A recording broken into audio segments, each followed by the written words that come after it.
Assalamualaikum. Today let's do cilantro lime chicken dinner. Come and join me. I have here chicken thighs. Marinate it with lemon juice, olive oil, garlic, cumin, oregano, paprika, lemon rind, and cilantro.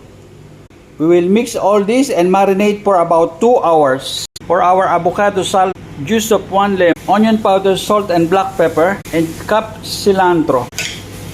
Mix all together. For our pickled onion, vinegar, sugar, salt and pepper. For our cilantro sauce, Greek yogurt and mayonnaise, cilantro and green onion. Blitz.